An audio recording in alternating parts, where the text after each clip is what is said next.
Es capaz de arruinarnos el día, la semana, la vida misma y hasta la eternidad si se lo permitimos. No puedo explicarles a ciencia cierta dónde es que golpea, pero afecta todo nuestro ser y diría que duele mucho más profundo que cualquier herida abierta. Lo peor del asunto es que a este verdugo no le importa si nuestro error fue por ignorancia o por insolencia. Por igual se va a enquistar en nuestros corazones hasta hacernos la vida miserable. Tarde o temprano, temo que todos vamos a tener que lidiar con este monstruo por una razón u otra. Si usted nunca ha tenido que soportar sus embestidas, me alegro. Pero repito, temo que tarde o temprano tendrá que hacerlo. Y recordará este sermón. No va a importar cuánto usted intente acallar o mitigar el dolor. La culpa nos va a arrastrar. Si queremos eludirla, le sugiero, pues no cometa errores. Es la única manera de evitar el monstruo de la culpa. Pero sabiendo que somos imperfectos, no creo que lo vamos a conseguir. La culpa, cual despiadada verdugo, entrará y día y noche nos estará gritando que no merecemos ayuda, que somos muy ingratos y cosas parecidas.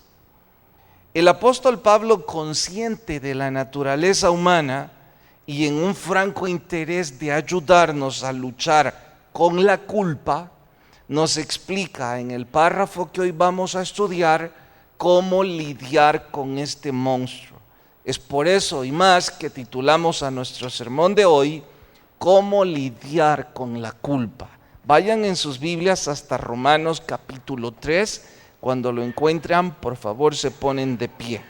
Nuestro estudio de hoy, ¿cómo lidiar con la culpa? Romanos capítulo 3, vamos hasta el verso 9. ¿Listas sus Biblias? Dice: ¿qué pues? ¿Somos nosotros mejores que ellos? En ninguna manera, pues ya hemos acusado a judíos y a gentiles que todos están bajo pecado. Como está escrito, no hay justo ni aun uno. No hay quien entienda, no hay quien busque a Dios. Todos se desviaron, a unas se hicieron inútiles. No hay quien haga lo bueno, no hay ni siquiera uno. Sepulcro abierto es su garganta, con su lengua engañan, veneno de áspides hay debajo de sus labios. Su boca está llena de maldición y de amargura. Sus pies se apresuran para derramar sangre. Quebranto y desventura hay en sus caminos, y no conocieron camino de paz.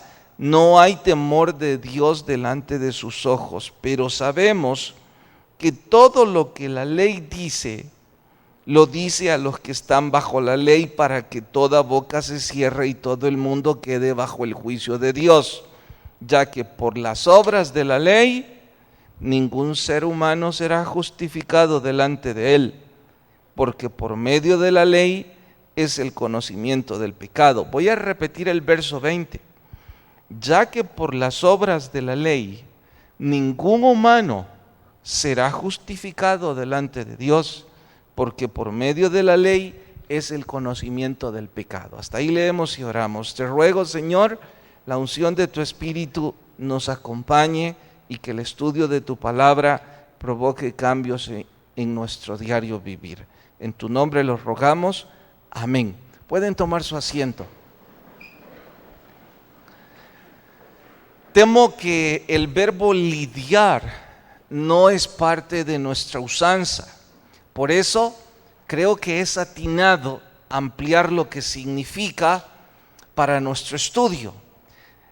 Lidiar es un vocablo propio del toreo, donde lidiar significa burlar al toro, esquivando sus acometidas hasta finalmente darle muerte según las reglas de ese torneo. Eso es lidiar, un vocablo propio del torneo de toros, en donde se trata de esquivarlo hasta finalmente darle muerte. Entenderán que no deseo enriquecer nuestro vocabulario, más bien deseo enriquecer el tema de nuestro sermón de hoy, porque dije cómo lidiar con la culpa. Así es que en forma comparativa ahora digo, la culpa es como un embravecido toro que no le importa si somos expertos o neófitos. En la arena nos va a embestir por igual si se lo permitimos. Si usted es amante de la televisión o del cine, recordará que en aquella famosa película de Cubo Vadis, precisamente el toro es el enemigo mortal del apóstol. Y por eso yo digo en forma retórica, la culpa nos embestirá a su antojo si no aprendemos a esquivarla hasta darle muerte.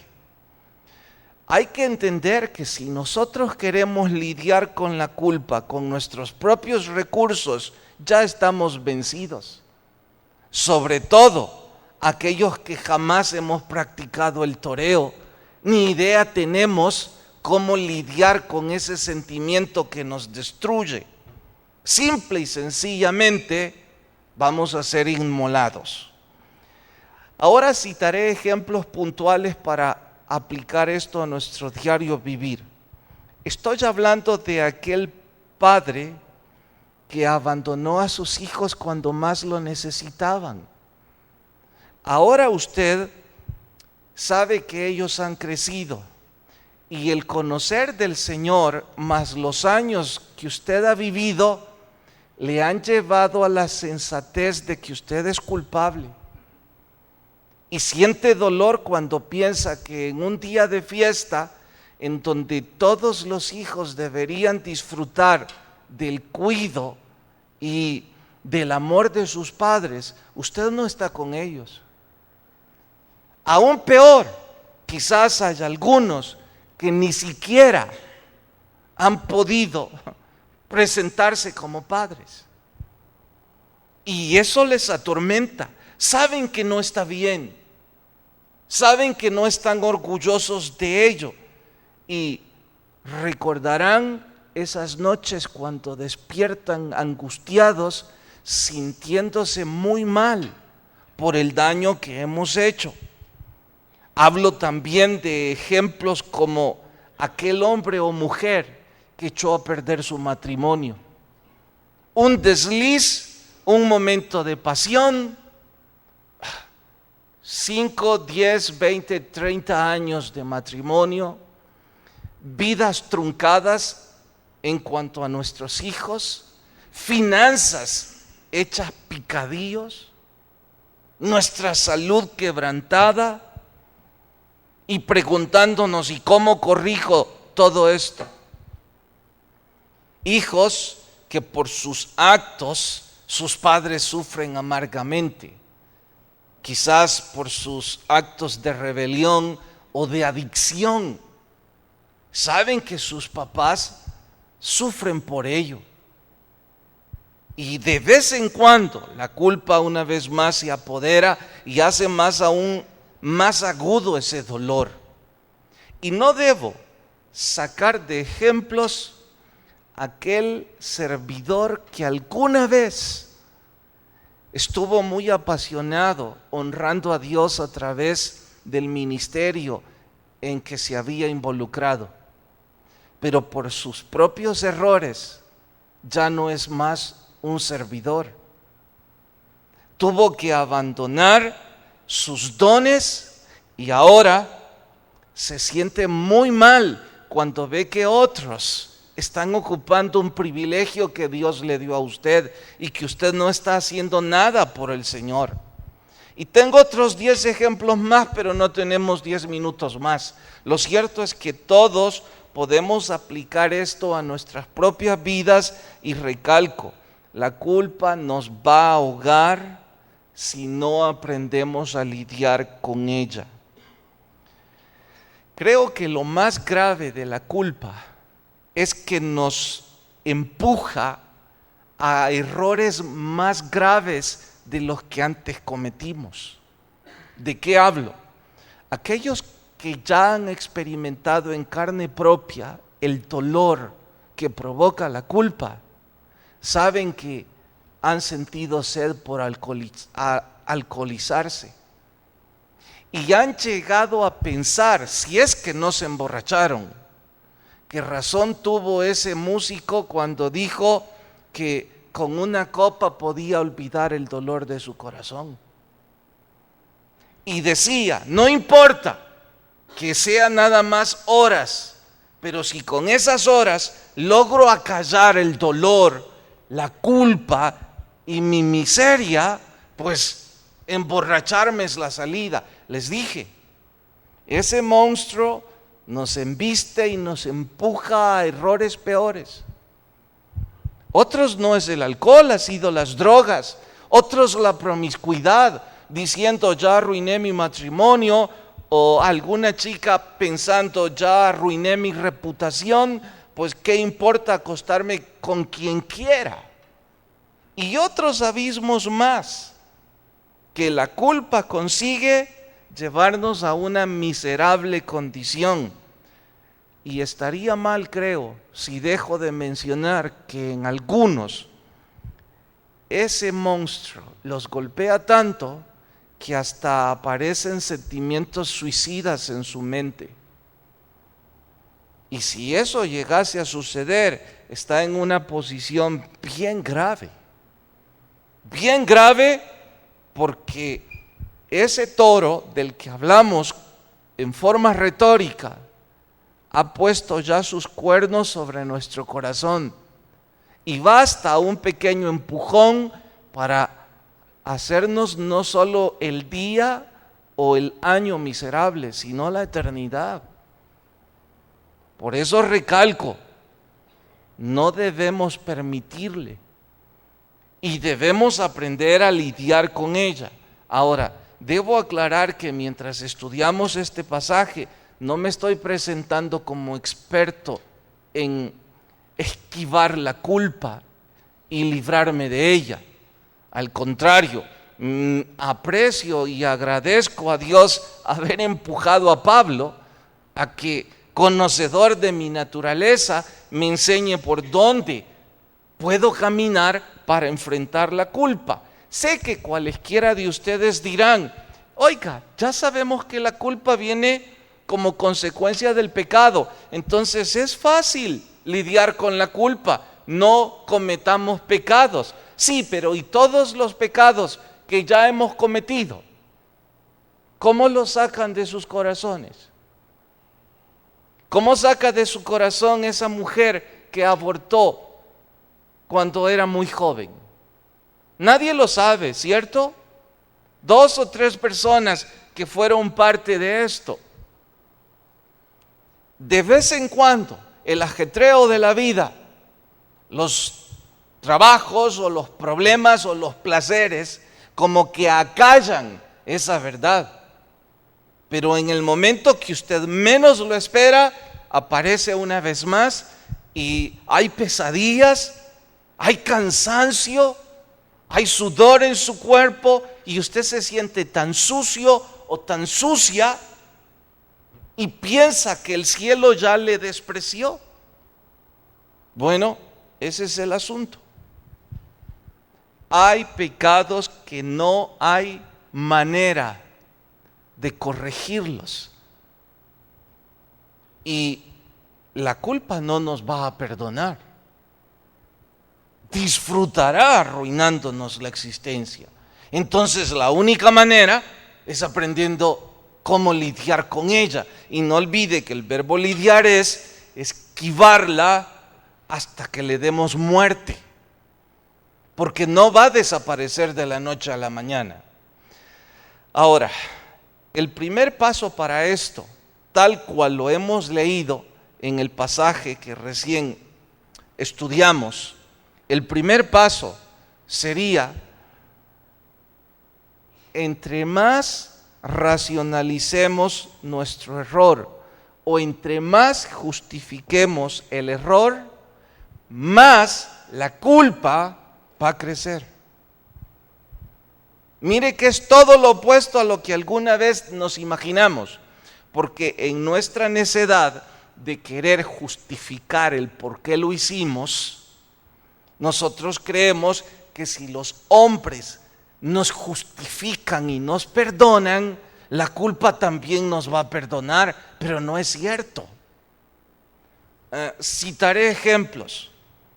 Si usted abandonó a sus hijos, tratará de que la sociedad le perdone justificándose en que su esposo la maltrataba o que su esposa lo maltrataba, que fue necesaria esa separación. No hubo manera, era algo así como en defensa propia.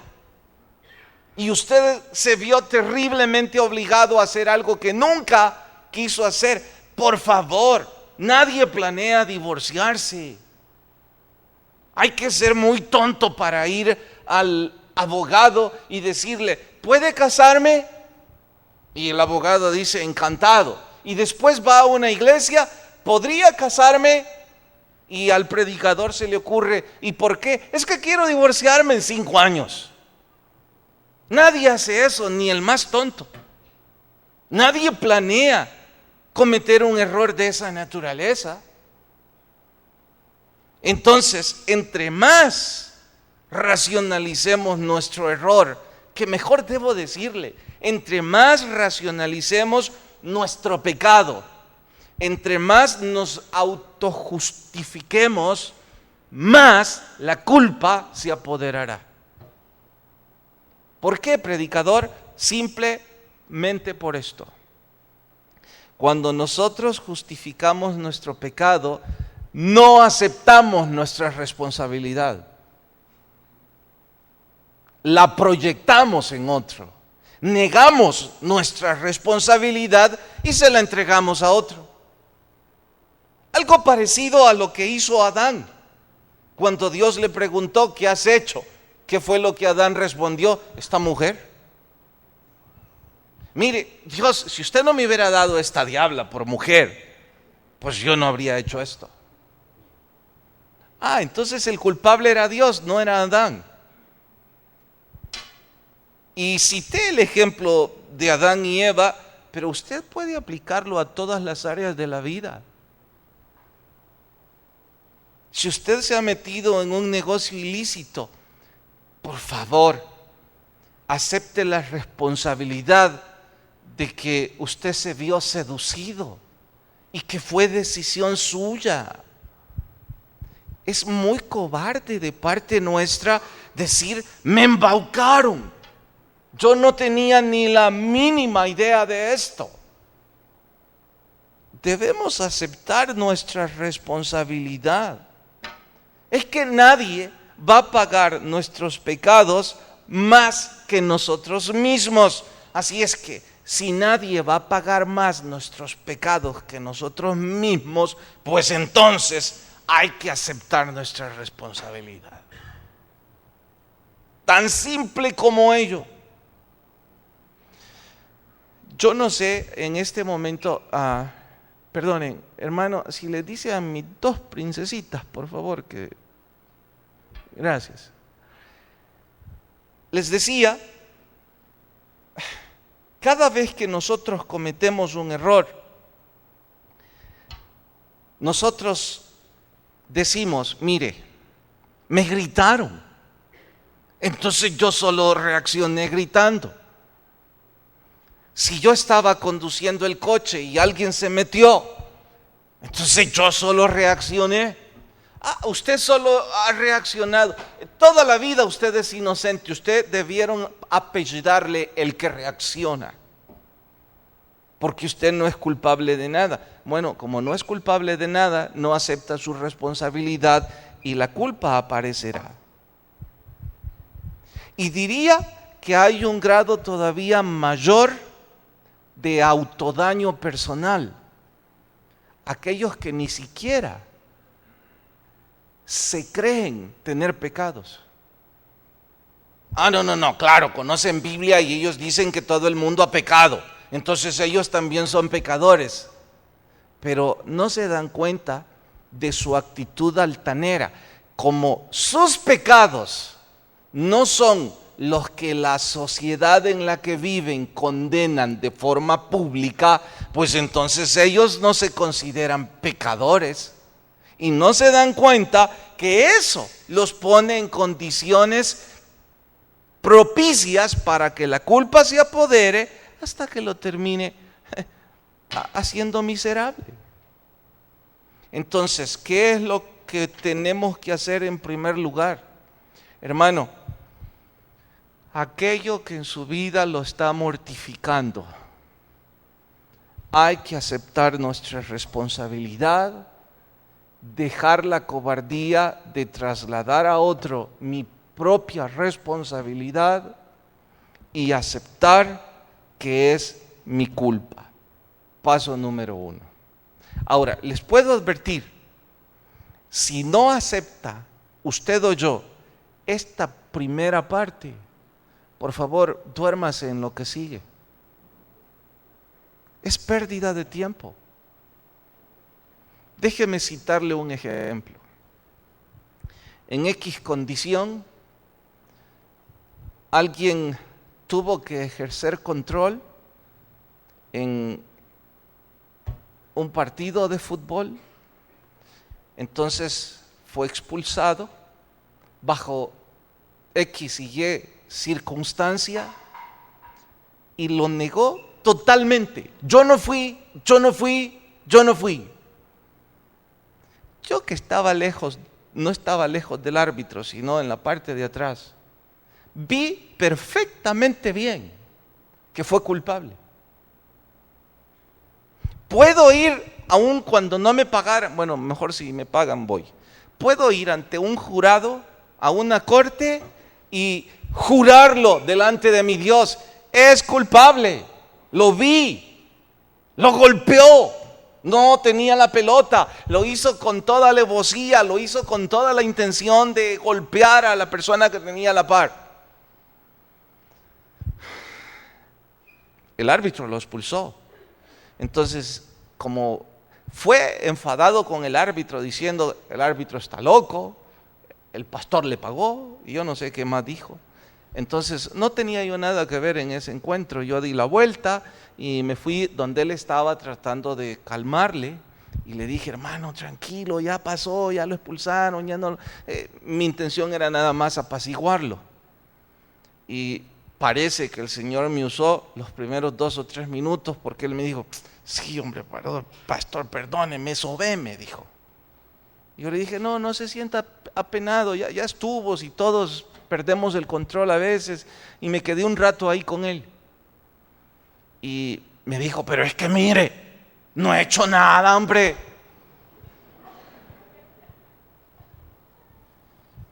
Y hasta este día yo me estoy preguntando, si yo le hubiera dicho, yo lo vi, hasta este día me estoy preguntando, ¿cómo habría reaccionado? Y si usted está pensando, ¿y por qué no le dijo, pastor?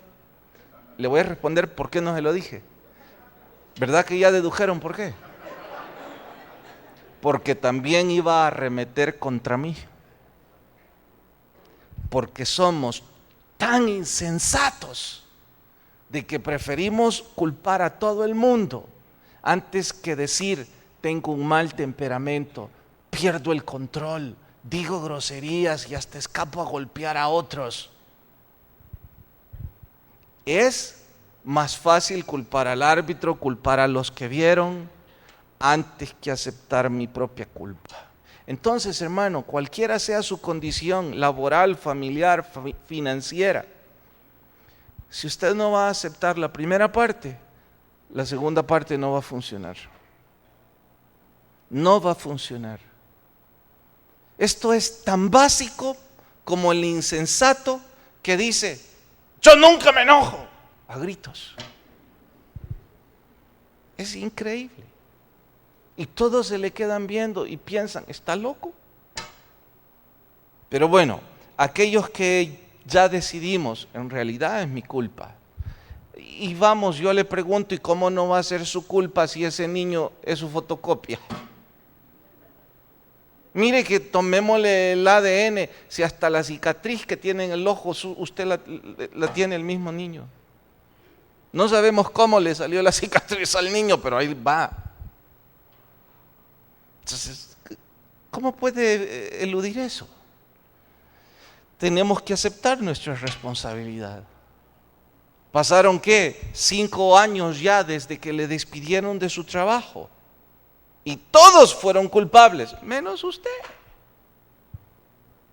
No puede ser.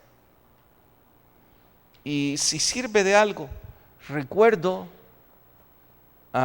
si sirve esta ilustración de algo para acrecentar el punto, recuerdo el segundo empleo que tuve cuando renuncié, pero no mi gana, renuncié en contra de mi voluntad. Es lo mismo, ¿verdad? Pero en fin, es más bonito: renuncié en contra de mi voluntad. Y dije 5 groserías que por haberlas dicho arruiné varios años de mi vida. Hasta que acepté que fue por mi impulsividad, mi soberbia, mi necedad. Entonces recuperé años perdidos. Hasta que acepté mi responsabilidad. ¿Y cuál era mi responsabilidad? Aceptar, número 1, ¿y en qué empresa el jefe no manda? ¿Conocen alguna empresa en donde el jefe dice: los empleados tienen la razón? ¿Conocen alguna? Si conocen alguna, dígame, voy a ir a aplicar a ella, porque va a ser un paraíso. En todas el jefe tiene la razón, aunque esté loco, ¿cierto o no? Entonces tuve que aceptar: los jefes están locos y hay que decirles que sí. Depende, pastor. ¿Depende de qué? Bueno, espero esté claro el primer punto.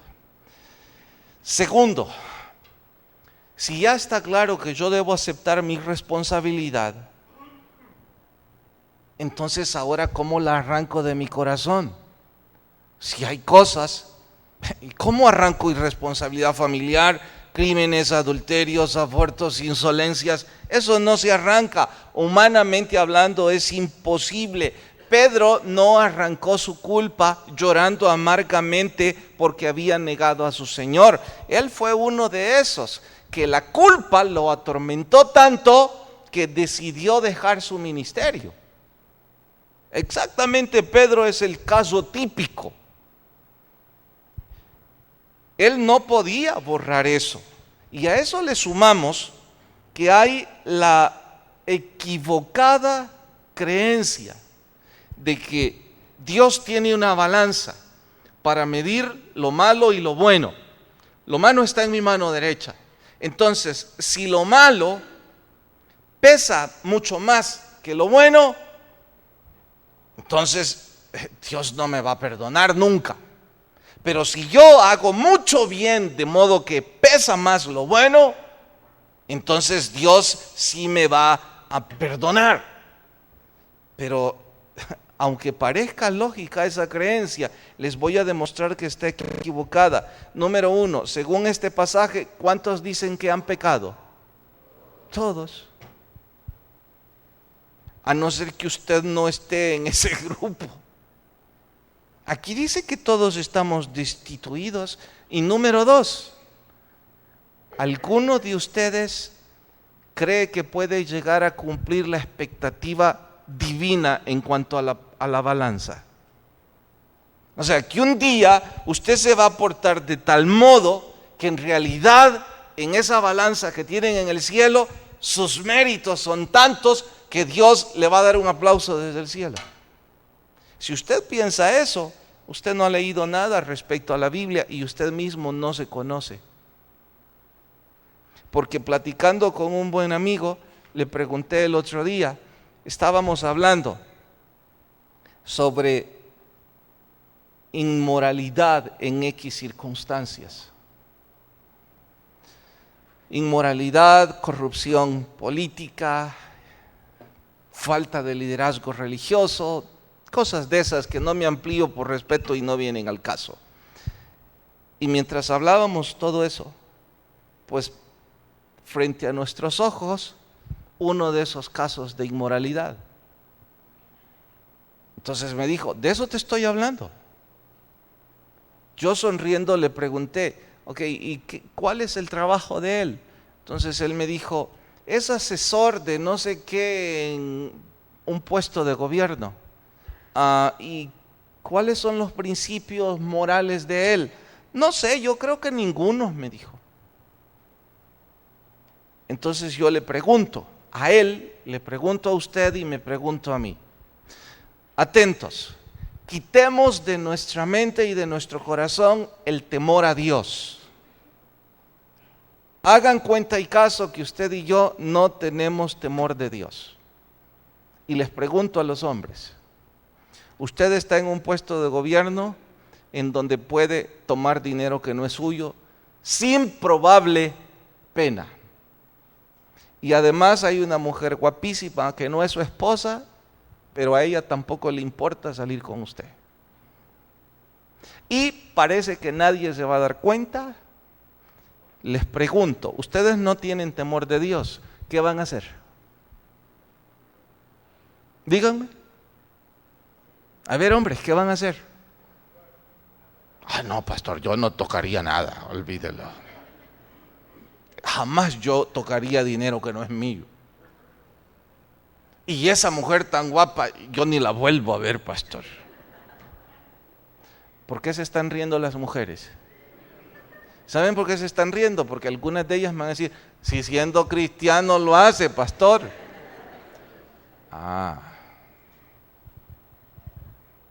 Entonces yo le dije a él, no podés lidiar con tus propios recursos humanos, ni siquiera lo podemos acusar. Por supuesto que no está bien en nuestros patrones de vida, en nuestros valores, no está bien porque nuestros valores son cristianos, son espirituales. Él no tiene ninguna escala de valores. No estoy aplaudiendo ni justificándolo, solo estoy diciendo que no tiene ninguna. Entonces, no puede lidiar contra el pecado ni con la culpa de todos los errores que cometa. Ni siquiera tiene recursos. Nosotros sí, porque ahora nosotros podemos aceptar nuestra culpa, número 1. Número 2, podemos aceptar que solos no podemos. Hombre o mujer, el día que se nos ocurra que podemos lidiar con nuestra propia vida sin la ayuda de Dios, pueden estar seguros que ese es el principio de nuestra decadencia. Y si algunos ya tienen edad adulta o madura y han sido bastante ordenados, si es que no tienen varios pecados en su vida que la culpa los hace sufrir, es cuestión de días, horas o meses que usted o yo nos vamos a convencer que no podemos por nosotros mismos. Entonces, segundo paso, aceptemos que solo no podemos. Y como solos no podemos lidiar con nuestra culpa, ¿qué nos queda? Pregunto, ¿qué nos queda? Ya acepté que es mi responsabilidad, no puedo lidiar con ese problema yo solo, ¿qué me queda? Escuché muchos, pero ninguno. ¿Sí? ¿No le escuché? Recurrir a Dios. ¿Y ese recurrir a Dios qué significa? Pedir perdón. Señor, ¿qué gano yo con seguir ocultando esto? Lo que necesito es despojarme de esa carga que va en mi alma y sé que solo me puede perdonar usted. Sobre todo, ni siquiera sé cómo ir y pedir perdón a los que he dañado en forma directa, porque temo que si abro la boca, las consecuencias sean peores de las que ya sufro.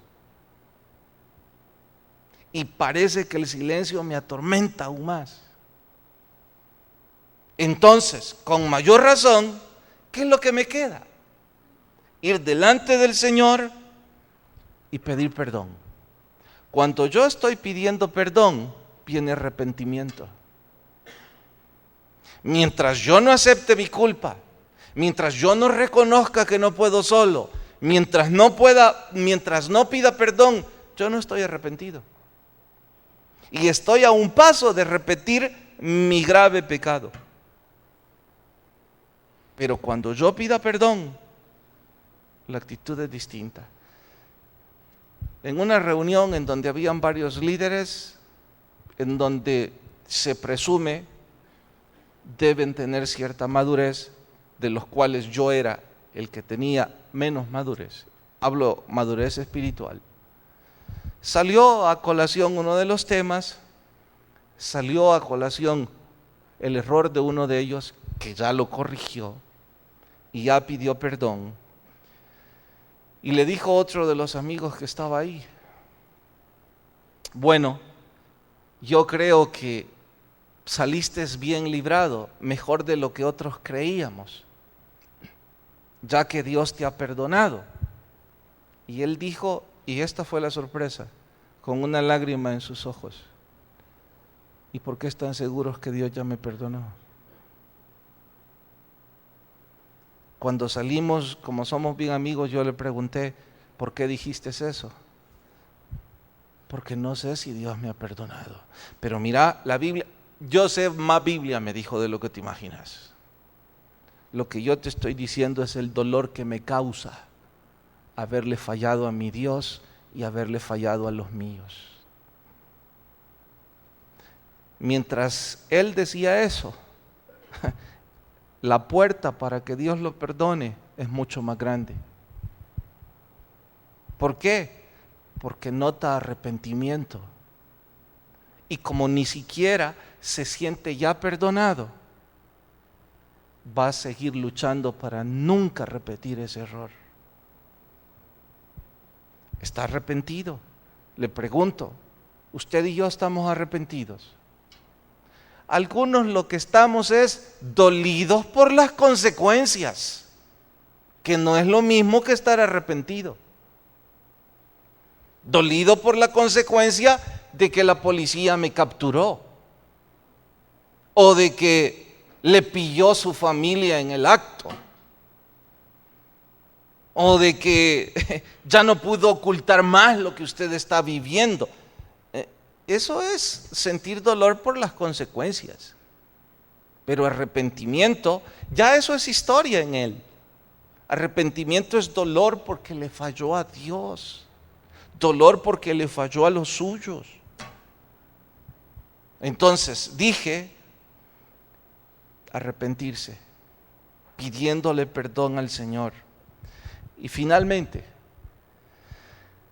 todos los días de nuestra vida hay que incluir en nuestra oración la guía de Dios para lidiar con ese pecado. Señor, perdóneme por yo haber hecho eso. Perdóneme por haber pecado de esa manera.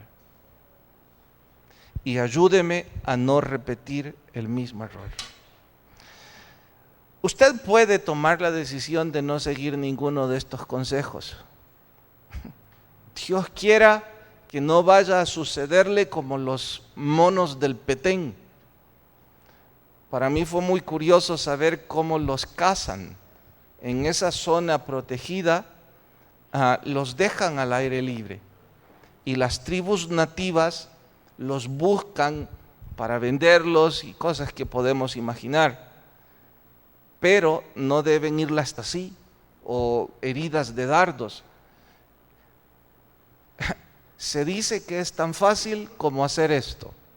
Usted sube una botella que quepa, tiene que ser transparente, de vidrio o de plástico no importa, pero que sea transparente, y mete bananas dentro de esa botella, pero el cuello tiene que ser bien delgado, abajo bastante amplio.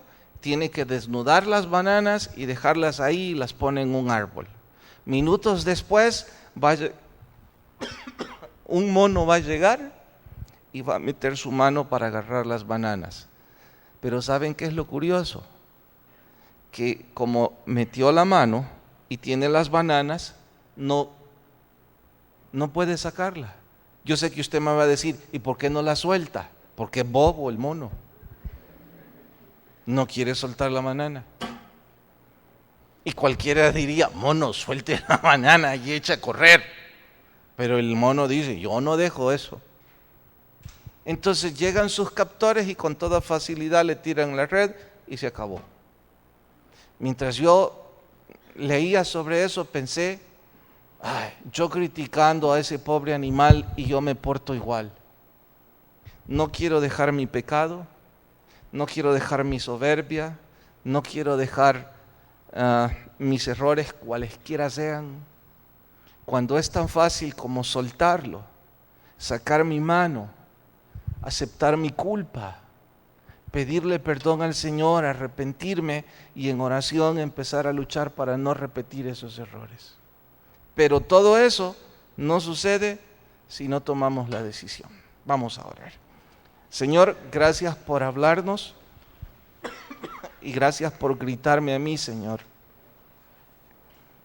Cuán necio me porto cada vez que decido quedarme con mi capricho, con mi soberbia, con mis pecados, en lugar de aceptar mi responsabilidad, pedir perdón y pedir tu ayuda para restaurar mi vida. Señor, gracias a aquellos que como a mí nos hablaste y hemos entendido que esto era con nosotros. Gracias porque tenemos 1, 2, 3, 4 pasos que poder seguir en nuestra propia vida. Y te suplico que si hay personas sin Jesús en medio nuestro, les hayas hablado tan fuerte que él o ella puedan venir a Jesús. Mientras todos oran, sus rostros inclinados y sus ojos cerrados, sin importar si esta es la primera o quinta vez que viene a la iglesia y sin importar si usted es muy ordenado o no en su vida, si es religioso o no, lo que importa es que usted y yo necesitamos del Señor, necesitamos aceptar nuestra responsabilidad, nuestra culpa, nuestro pecado, pedir perdón y pedir la ayuda del Señor. No va a suceder si no lo aceptamos. Y por eso esta noche le invito, no que venga al frente para que le aplaudan, ni menos para que acepte compromisos de ningún tipo. Esto es entre usted y Dios. Por ello, quienes esta noche dicen sí, necesito hacer esa oración, al igual que yo, le invito que donde está, levante su mano y me deje orar por usted y con usted. ¿Habrá alguien esta noche que dice, quiero recibir a Jesús y hacer esa oración? Donde quiera usted está, permítame orar con usted. Levante su mano y reciba a Jesús esta noche. ¿Habrá alguien? ¿Alguien en medio nuestro sin Jesús que levanta su mano y me deja orar con usted? Señor, si todos somos salvos, te ruego por los que somos culpables y nos sabemos culpables. Gracias porque tenemos una manera que poner en práctica para recibir tu ayuda. Despídenos en paz, mas no de tu presencia. En tu nombre oramos. Amén y amén. Nos vemos mañana. Que la paz de Dios nos acompañe a cada uno y Dios nos bendiga a todos.